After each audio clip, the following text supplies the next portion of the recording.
Right. ఇక వెలుగు చూద్దాం. వెలుగులో మనకి ఇదిగో తుర్కీ అజర్బైజాన్కు దెబ్బ మీద దెబ్బ.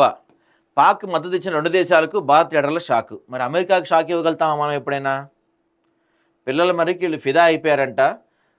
పుష్కరాలకు కూడా తీసుకెళ్లేది ఉండే కదా మరి వీళ్ళని. వచ్చే వారం కాళేశ్వరం కమిషన్ రిపోర్ట్.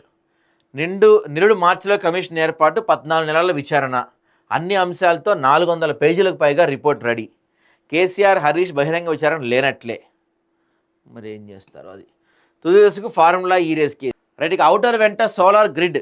హైదరాబాద్ చుట్టూ 160 మీటర్ల మేర సోలార్ పవర్ ఉత్పత్తి. ప్రణాళికలు సిద్ధం చేయాలని అధికారులకు సీఎం ఆదేశాలు. వచ్చే 10 ఏళ్ల డిమాండ్లకు తగ్గట్టు కరెంటు ఉత్పత్తికి కార్యాచరణ. గ్రేటర్లో ఫుట్పాత్లు, నాలాలపైన సోలార్ ప్యానెల్స్. ఫ్యూచర్ సిటీలో అండర్ గ్రౌండ్ విద్యుత్ లైన్లు. విద్యుత్ సమీక్షలో అధికారులకు సీఎం రేవంత్ దిశానిర్దేశం. 50 లక్షల టన్నుల వడ్లు కొన్నారంట. వామ్మో, 2023తో పోలిస్తే 3 ఎక్కువ.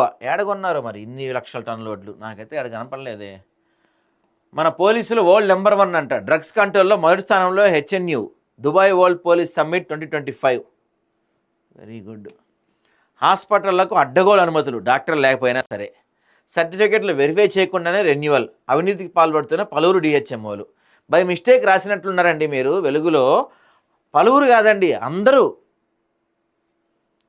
డిహెచ్ఎంఓలో 100 మంది ఉంటే 100లో 99.9999% మంది అవినీతి అధికారులే ఉన్నారు. ఎక్కడో 0.00000001% మంచోళ్ళు ఉన్నారు.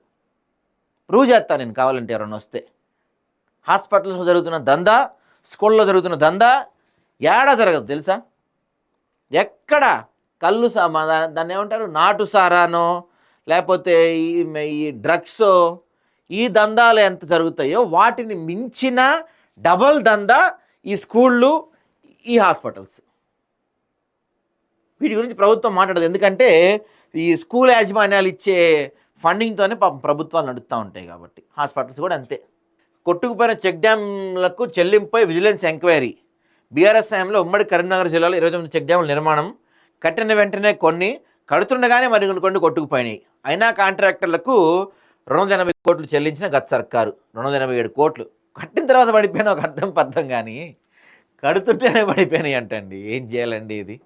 మళ్ళీ 90,000 పుస్తకాలు చదివారు. ఇంజనీర్ ఉన్నాడు అప్పట్లో. గొప్ప మోక్షగుండం విశ్వేశ్వరయ్య కన్నా తోపు అని చెప్పుకున్న ఇంజనీర్ ఉన్నాడు అప్పట్లో. కట్టిన తర్వాత పడిపోయిన ఒక అర్థం కానీ కడుతుండగానే కొట్టుకుపోయినాయి అంట. ఏమీ హాలత్ వచ్చిందిరా మనకి.